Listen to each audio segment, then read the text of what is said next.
എലപ്പുള്ളി പഞ്ചായത്തിൽ CPM-ന്റെ അവിശ്വാസ നീക്കം. അവിശ്വാസം ചർച്ച ചെയ്യണമെന്നാവശ്യപ്പെട്ട് CPM അംഗങ്ങൾ നോട്ടീസ് നൽകി. 22 അംഗ ഭരണസമിതിയിൽ CPM-ന് 8 അംഗങ്ങളാണുള്ളത്. ശ്യാം പ്രസാദ് വിവരങ്ങളുണ്ട്. ശ്യാം, എന്താണ് ഇങ്ങനൊരു അവിശ്വാസ പ്രമേയ നീക്കത്തിന്റെ സാധ്യത? ഇതുമായി നിർമ്മാണശാലയുമായി ബന്ധപ്പെട്ട വിവാദങ്ങൾക്ക് എന്തെങ്കിലും ബന്ധമുണ്ടോ ഇതിൽ?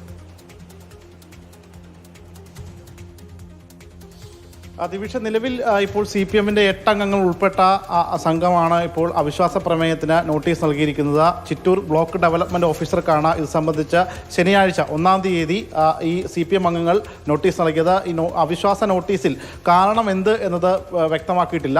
പ്രസിഡന്റിനും വൈസ് പ്രസിഡന്റിനും എതിരെയാണ് CPM ഇത്തരത്തിൽ ഈ അവിശ്വാസം നൽകിയിരിക്കുന്നത്.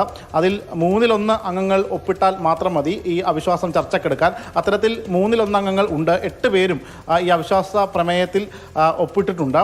നിലവിൽ 15 ദിവസത്തിനകം ഈ അവിശ്വാസം ചർച്ചയ്ക്ക് എടുക്കണമെന്നാണ്. ഈ 1-ാം തീയതിയാണ് ഇത് സംബന്ധിച്ച് ഈ അവിശ്വാസം നൽകിയിട്ടുള്ളത്. അതുകൊണ്ട് തന്നെ 15-ാം തീയതിക്കുള്ളിൽ വീഡിയോയ്ക്ക് ഇത് സംബന്ധിച്ചുള്ള തീരുമാനത്തിലേക്ക് കടക്കാം.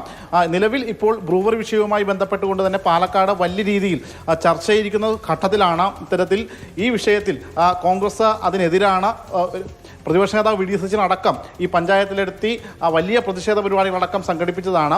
അതേസമയം ഈ 5 അംഗങ്ങളുള്ള BJP നിലവിൽ ഈ ബ്രൂവറി വിഷയത്തിൽ അനിശ്ചിതകാല ഉപവാസം തുടങ്ങിയിട്ടുണ്ട്. അത് കഴിഞ്ഞ ദിവസം മുതലാണ് ഇത് സംബന്ധിച്ച് എലപ്പുള്ളി പഞ്ചായത്തിൽ അനിശ്ചിതകാല സമരം തുടങ്ങിയിരിക്കുന്നത്. ഈ ഒരു പശ്ചാത്തലമെല്ലാം കണക്കിലെടുത്തുകൊണ്ടാകാം ഒരുപക്ഷെ CPM ഇപ്പോൾ അവിശ്വാസത്തിന് നീങ്ങിയിരിക്കുന്നത്. ഇത് നിലവിലിവിടെ ഭരിക്കുന്നത് കോൺഗ്രസ് ആണ്. 8 അംഗങ്ങളുള്ള കോൺഗ്രസ് ആണ് പഞ്ചായത്ത് ഭരിക്കുന്നത്. 9 അംഗങ്ങളുള്ള കോൺഗ്രസ് ആണ് പഞ്ചായത്ത് ഭരിക്കുന്നത്. CPM-ന് 8 അംഗങ്ങളാണുള്ളത്.